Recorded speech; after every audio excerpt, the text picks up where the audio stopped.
Il est mort en 12 minutes, sans douleur, sans cri, sans prévenir. Son cœur s'est arrêté pendant qu'il faisait ce qu'il croyait bon pour lui, du vélo. Et si vous faisiez, vous aussi, cette erreur silencieuse? Je suis médecin. Enfin, j'étais médecin pendant plus de 40 ans. Aujourd'hui, je suis officiellement à la retraite, mais je n'ai jamais vraiment raccroché. Il y a quelque chose que les livres ne vous disent pas. On n'arrête jamais d'être médecin dans sa tête, surtout quand on a vu ce que j'ai vu. Ce matin-là, j'étais au centre médical pour une simple visite de routine. J'étais censé observer, conseiller, partager un peu de mon expérience avec les jeunes internes. Je n'étais plus là pour intervenir, pour poser un diagnostic vital. Et pourtant, c'est ce jour-là que j'ai vu un homme mourir en 12 minutes. 12 minutes. Même pas le temps d'un café. Il s'appelait Bernard, 70 ans. Un visage franc, sec comme ceux des hommes qui ont travaillé dur. Il faisait du vélo chaque matin, toujours au même endroit, dans ce petit parc près de la mairie. Il n'était ni obèse, ni malade. Son dossier médical était presque vide.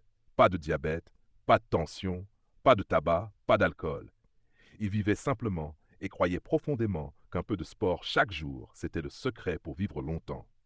Ce matin-là, il est parti comme tous les autres jours. Un t-shirt propre, ses baskets bleues bien lacées, un petit sac d'eau accroché au vélo.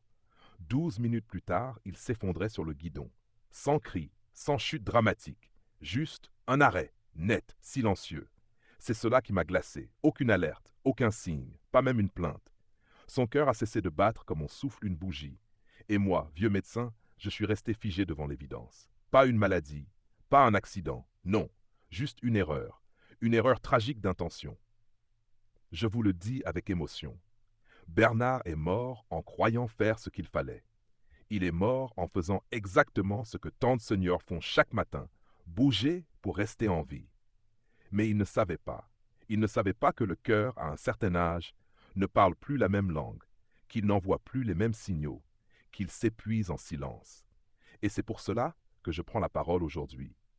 Je n'ai rien à vendre, pas de produits miracles, pas de régime secret, mais j'ai vu trop de cœurs cesser de battre alors qu'ils pouvaient encore aimer.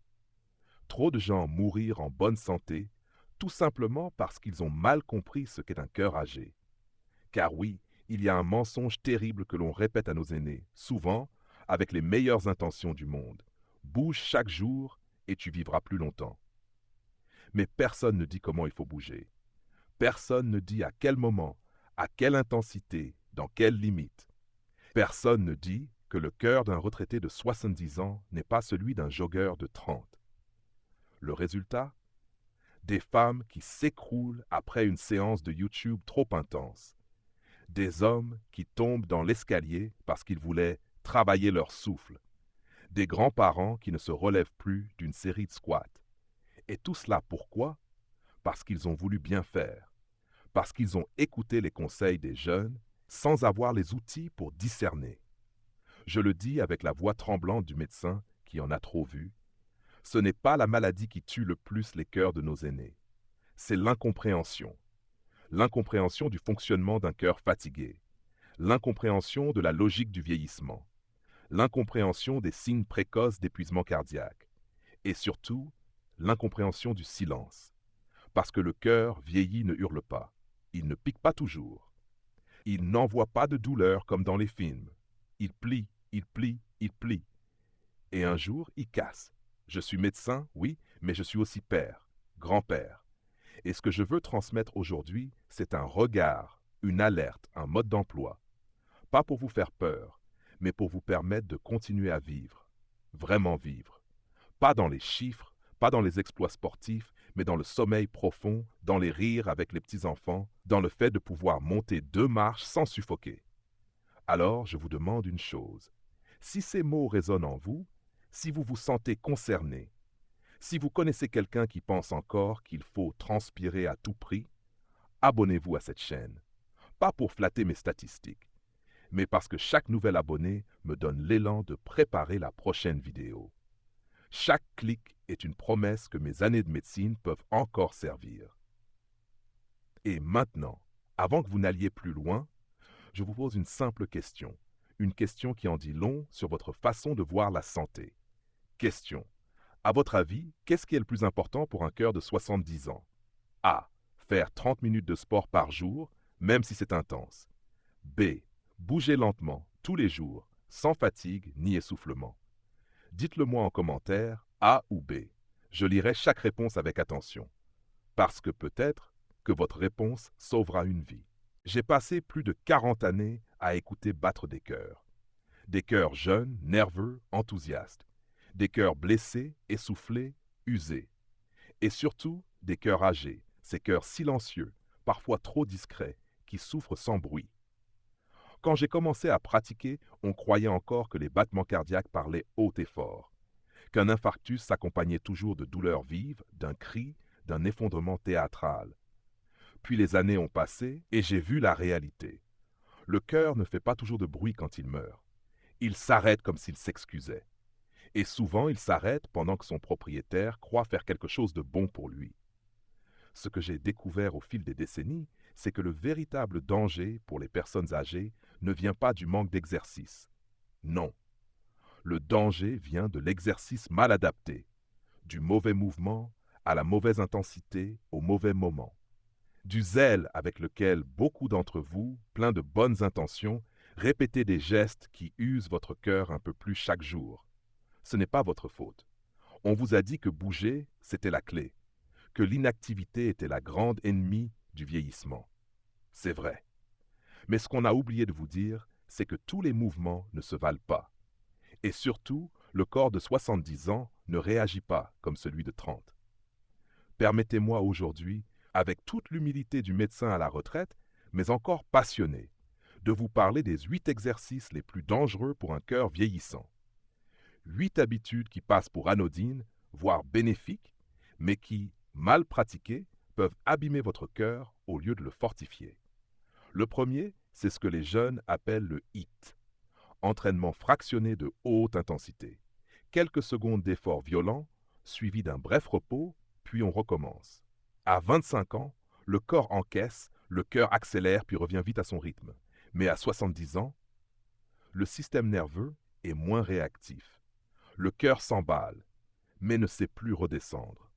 L'adrénaline monte, le rythme cardiaque devient irrégulier, et dans ce chaos intérieur, le cœur se fatigue à une vitesse folle. Le deuxième piège, ce sont les abdominaux et les haltères lourds. J'ai vu tant de retraités vouloir retrouver leur taille d'antan, raffermir leur ventre ou renforcer leurs bras. Mais chaque mouvement de contraction, chaque moment où vous retenez votre souffle pour tenir, augmente la pression dans la poitrine et l'abdomen. Cela perturbe le flux sanguin. Le cœur doit pomper plus fort. Et parfois, ce simple effort suffit à déclencher une arythmie ou une poussée hypertensive. Il y a aussi les exercices en conditions extrêmes, froid glacial ou chaleur accablante. En hiver, vos vaisseaux se contractent, augmentant la pression dans les artères. En été, vous perdez de l'eau, vos électrolytes se dérèglent, le sang s'épaissit. Le cœur, lui, tente de compenser, mais il n'a plus la souplesse d'antan. Et c'est ainsi que la promenade en plein soleil devient un risque, ou que la sortie matinale dans le froid se termine en malaise. Autre danger, les mouvements brusques, les sauts, les rotations rapides. J'ai vu une dame de 72 ans perdre connaissance en faisant un exercice de step en ligne. Elle tournait, sautait, levait les bras, suivait la vidéo comme elle pouvait. Mais son système d'équilibre, son oreille interne, sa pression artérielle, tout cela n'était plus aussi stable. Et son cœur, surpris, n'a pas suivre. Elle a chuté sans prévenir. Il y a aussi les séances de sport du soir. Après le dîner, quand la maison est calme, certains aiment faire quelques pas, s'étirer. Cela semble raisonnable. Mais ce qu'on oublie, c'est que le soir est le moment où le cœur a besoin de ralentir. L'exercice, même léger, stimule des hormones qui excitent le système nerveux. Résultat, difficulté à s'endormir, sommeil fragmenté, pression artérielle nocturne élevée, et parfois le cœur qui ne récupère jamais complètement. Un autre exercice mal compris, c'est monter les escaliers rapidement, plusieurs fois d'affilée. Croyez-moi, chaque marche montée, c'est une bataille contre la gravité. Le cœur doit envoyer le sang vers le cerveau tout en oxygénant les muscles des jambes. Si vous grimpez sans pause, sans respirer, votre cœur travaille 2 fois plus. Et parfois, il dit « stop ».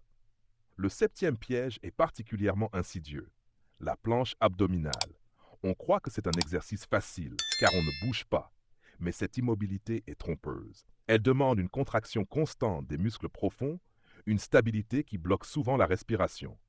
Résultat, pression thoracique augmentée, sang qui circule mal, cœur qui lutte, en silence.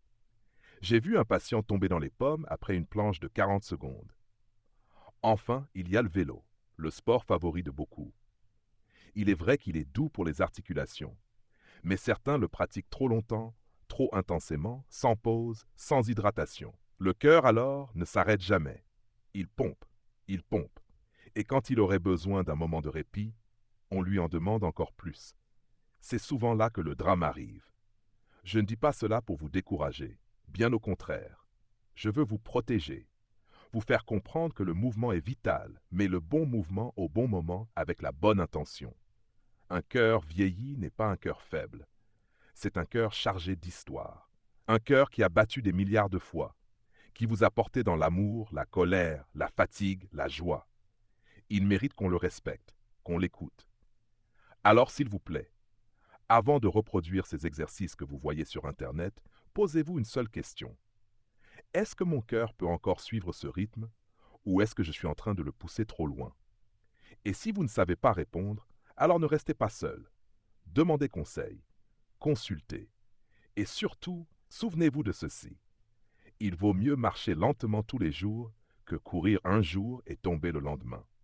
Ou plutôt, je l'ai été pendant plus de 40 ans, et d'une certaine manière, je le suis encore. On ne range pas un stéthoscope comme on tourne la page d'un livre. Quand on a écouté des cœurs pendant toute une vie, on continue à les entendre battre, même à distance. Et ce que j'entends trop souvent aujourd'hui, ce sont des battements pressés, des souffles coupés, des rythmes effrénés dans des corps qui ne demandent qu'à ralentir. Il y a quelque chose de fondamental que nous oublions trop souvent. Le cœur vieillit. Pas seulement en apparence, pas seulement sur les électrocardiogrammes, mais dans sa manière même de réagir au monde. Il ne réagit plus comme à 30 ans, il ne récupère plus comme à 40, il ne s'adapte plus aussi vite aux changements soudains. Et pourtant, on continue de lui demander de suivre la cadence, de répondre présent, d'en faire plus, toujours plus.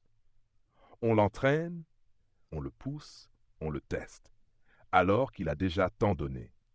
J'aimerais qu'on se souvienne d'une chose, ce n'est pas l'intensité du mouvement qui entretient la vie, c'est sa justesse. Je l'ai vu chez tant de mes patients, ces visages soulagés après avoir simplement changé leur manière de bouger.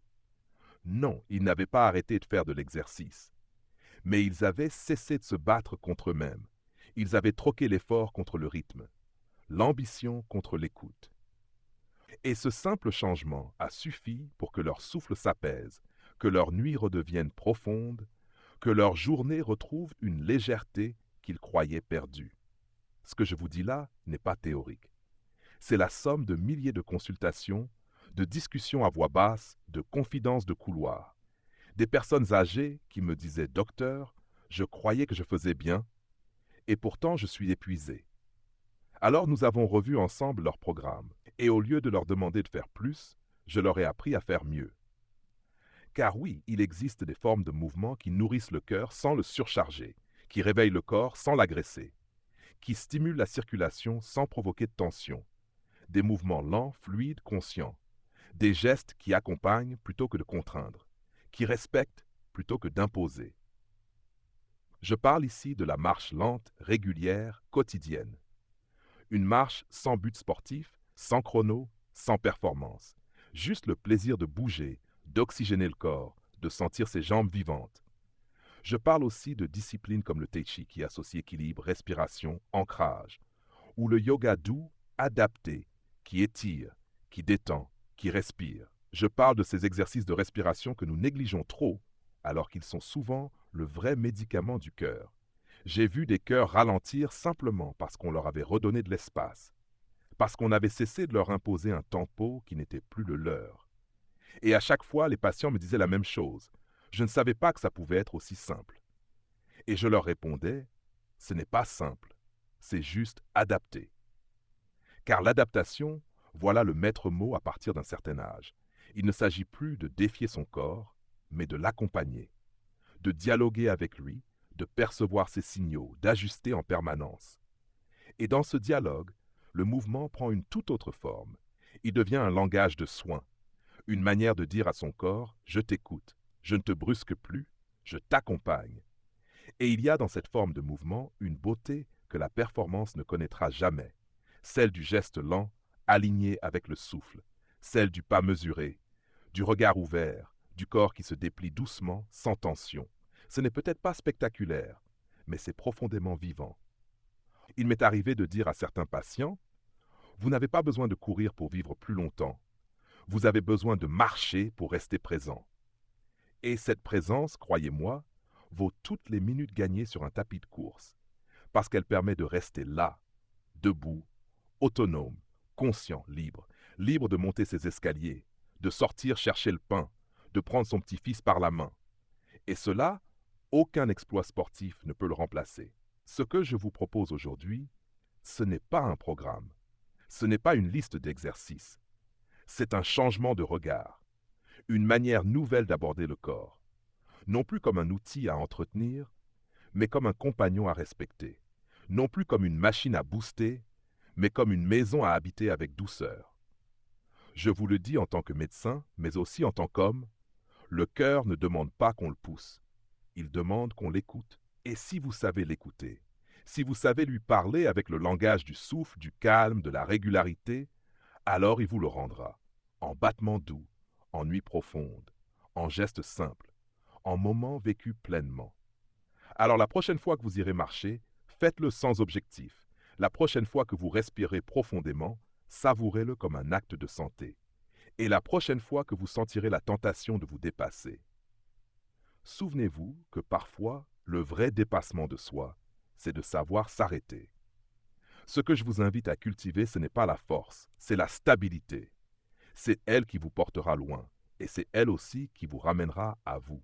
Pendant des décennies, j'ai écouté des cœurs battre, j'ai vu des corps vieillir, j'ai tenu la main de ceux qui doutaient, de ceux qui souffraient, de ceux qui se demandaient s'ils en faisaient trop ou pas assez. Mais avec le recul, ce qui m'a le plus marqué, ce ne sont pas les maladies elles-mêmes. Non, c'est ce qui les provoque sans qu'on le voie venir. Et très souvent, ce n'est ni la génétique, ni l'alimentation, ni même le hasard. C'est l'amour. Ou plutôt, la manière dont l'amour peut parfois nous pousser à maltraiter notre propre corps en croyant le protéger.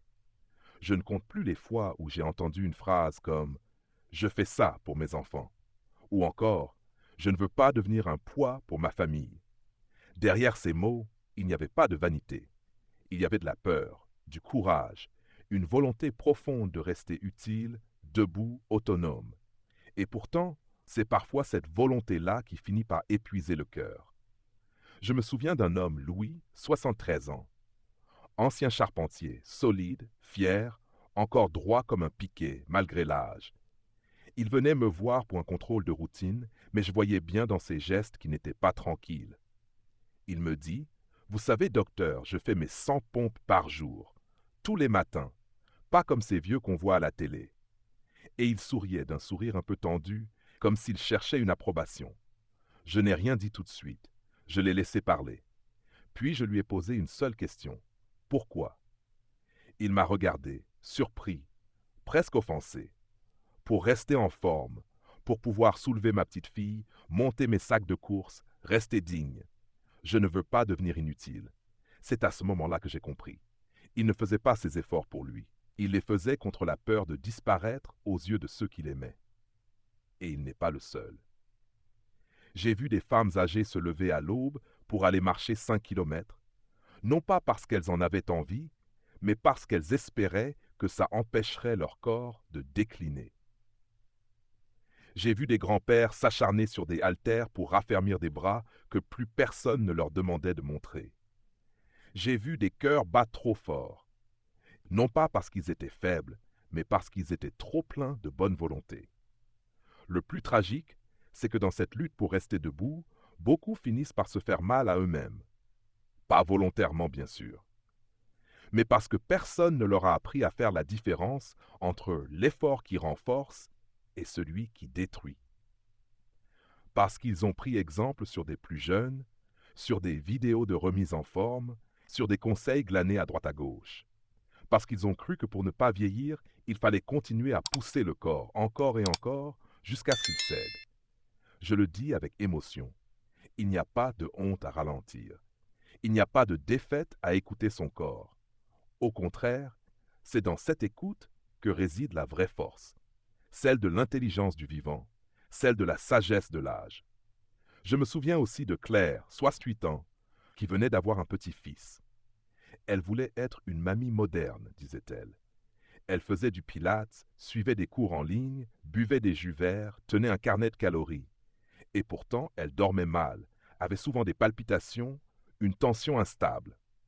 Quand je lui ai suggéré de ralentir, elle a éclaté de rire. Vous voulez que je devienne une vieille mémé dans un fauteuil? Jamais! Et moi, je lui ai répondu calmement. Non, je veux que vous restiez là pour voir grandir votre petit-fils. Et pour ça, vous devez ménager votre cœur, pas le transformer en soldat. Le problème, voyez-vous, ce n'est pas l'énergie. C'est la direction que prend cette énergie. Et trop souvent, elle va vers la performance, même à 70 ans, même sans compétition. Parce que nous vivons dans une société qui valorise le toujours plus.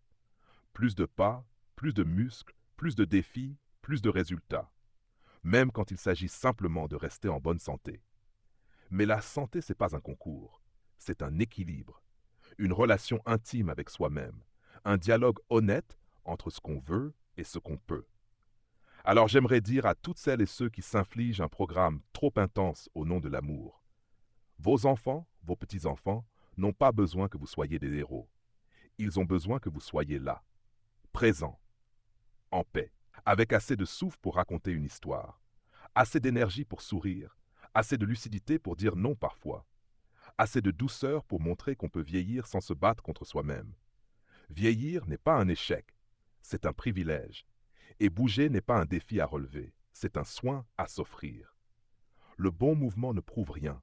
Il accompagne, il relie, il honore ce que vous êtes ici maintenant. Si vous avez un doute, si vous vous demandez si vous en faites trop, demandez-vous ceci. Est-ce que ce que je fais me rend plus léger ou plus tendu? Est-ce que je bouge pour moi ou pour éviter de décevoir les autres? Ce n'est pas dans l'épuisement que l'on prouve sa valeur, c'est dans la tendresse qu'on se porte à soi-même. Et cette tendresse-là, elle se voit dans la manière dont vous respirez, dont vous marchez, dont vous vous levez sans douleur. C'est cela, le vrai courage. Savoir s'arrêter quand il le faut. Savoir dire « aujourd'hui j'ai assez donné ». Aujourd'hui je choisis d'écouter. Et croyez-moi, c'est ce choix-là qui vous gardera en vie. Pas pour battre des records, mais pour être là, vraiment là. Pour ceux que vous aimez et pour vous. Je ne le suis peut-être plus officiellement, mais dans mon esprit, dans mon regard sur les gens, dans cette façon instinctive d'observer un pas mal assuré, un souffle un peu court, un front trop pâle, je reste médecin. Et ce que j'aimerais partager avec vous aujourd'hui, c'est quelque chose de simple, mais d'essentiel. Une vérité douce que la médecine ne dit pas toujours à voix haute. Vivre longtemps, ce n'est pas vivre fort, c'est vivre juste. J'ai vu des gens mourir jeunes avec des muscles d'athlète. J'ai vu d'autres vieillir très longtemps sans jamais mettre un pied dans une salle de sport. Alors, que faut-il vraiment à un cœur âgé pour tenir le coup? La réponse peut paraître déroutante. Il lui faut de la stabilité. Pas des exploits, pas des défis. Juste une forme de régularité paisible. Un rythme qu'il connaît, qu'il peut suivre sans s'essouffler. Ce qu'on oublie souvent, c'est que le cœur, c'est bien plus qu'une pompe. C'est un organe émotionnel. Il vit au rythme de notre stress, de notre sommeil, de nos inquiétudes, de notre solitude. Il ne bat pas simplement parce qu'il doit. Il bat avec nous. Et plus on vieillit, plus ce lien devient fragile, subtil, précieux. Le dérégler, c'est risquer de rompre un équilibre vital. Le respecter, c'est lui permettre de nous porter encore longtemps. On me demande souvent, « Docteur, combien de temps faut-il faire de l'exercice par jour ?» Mais ce n'est pas la bonne question. La vraie question, c'est « Comment dois-je vivre pour que mon cœur ne me lâche pas ?» Et là, je réponds toujours la même chose, en faisant la paix avec lui.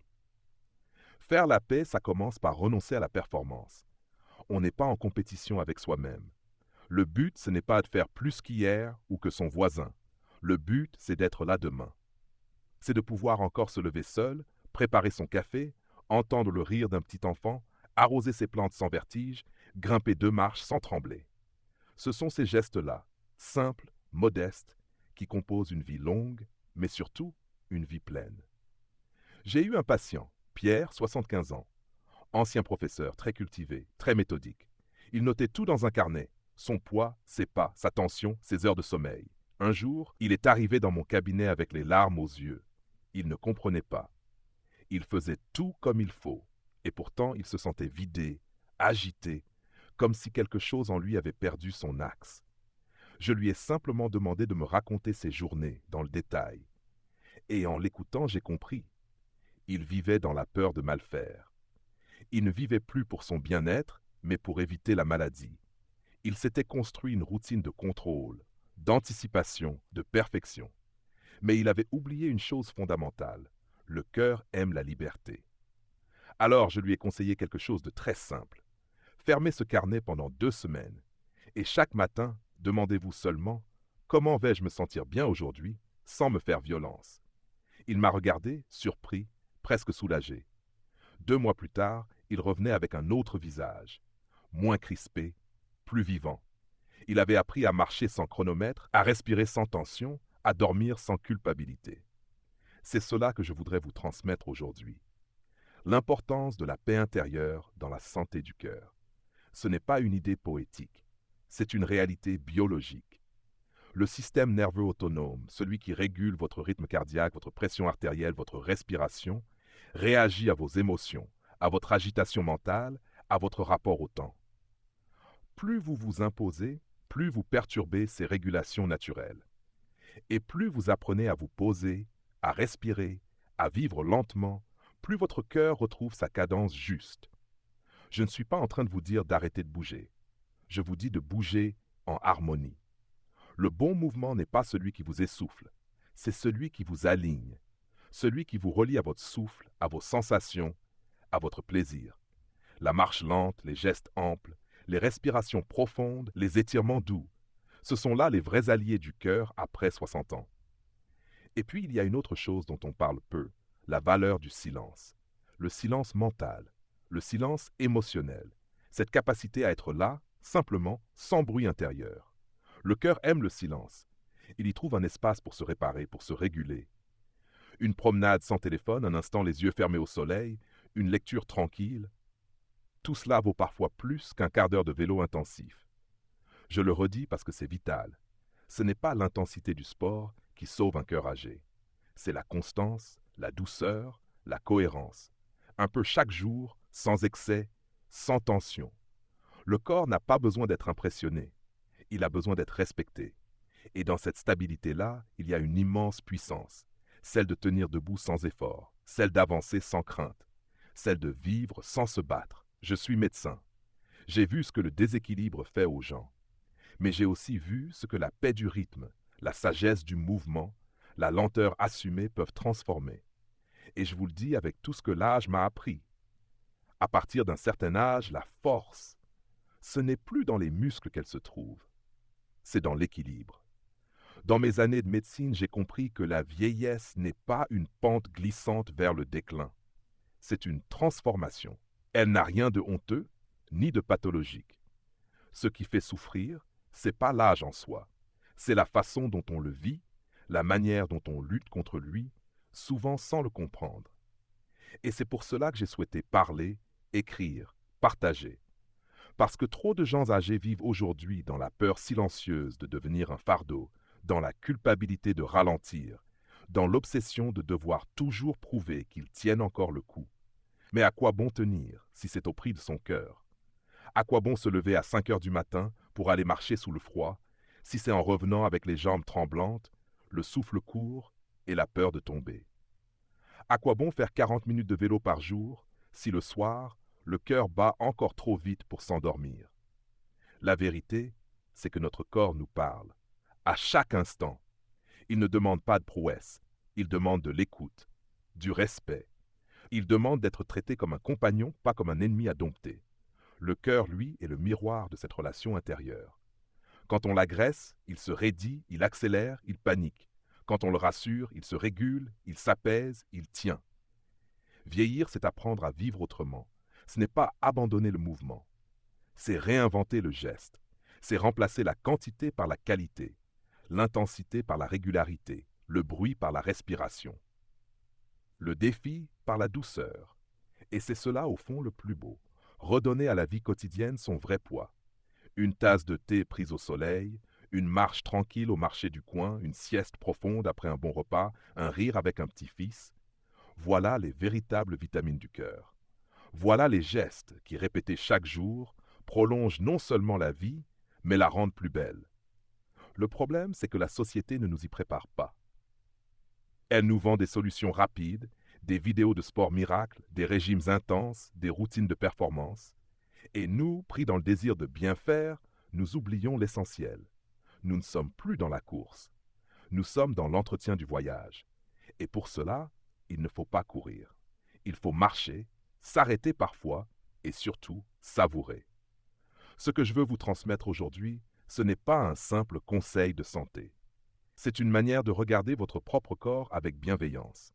De dire, aujourd'hui, je vais bouger, oui, mais pas pour maigrir, pas pour plaire, pas pour impressionner. Je vais bouger pour être vivant, pour entretenir ce cœur qui m'a porté pendant tant d'années. Car c'est là la leçon la plus profonde. Le cœur vieillit, mais il ne demande qu'à continuer, à condition qu'on arrête de le bousculer et qu'on commence à l'écouter.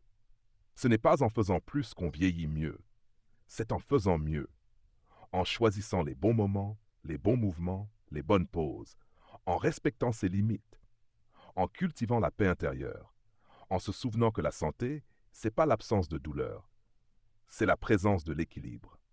Comment appliquer cela dès aujourd'hui? Choisissez une activité douce mais quotidienne. 15 minutes de marche, d'étirement, de respiration. Écoutez vos signaux internes. Fatigue, essoufflement, troubles du sommeil sont des messages.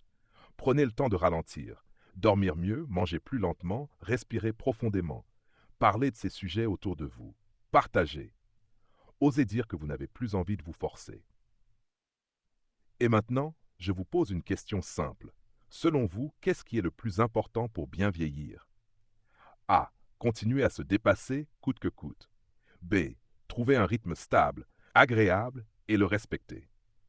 Je vous invite à laisser votre réponse A ou B en commentaire. Votre point de vue peut aider d'autres personnes à réfléchir et à se sentir moins seuls dans leur démarche. Et si ce contenu vous a parlé, si vous y avez trouvé un peu de clarté, un peu de réconfort, alors je vous le demande avec sincérité, abonnez-vous à cette chaîne. Cela m'encourage, moi, un vieux médecin à la retraite, à continuer d'écrire, de filmer, de transmettre. Et si vous le souhaitez, vous pouvez aussi faire un petit don, même symbolique, pour soutenir ce travail indépendant. Cela me permet de consacrer du temps à créer ces partages. Et qui sait, peut-être que vos quelques euros permettront à un autre senior d'éviter une erreur ou de gagner quelques années de sérénité.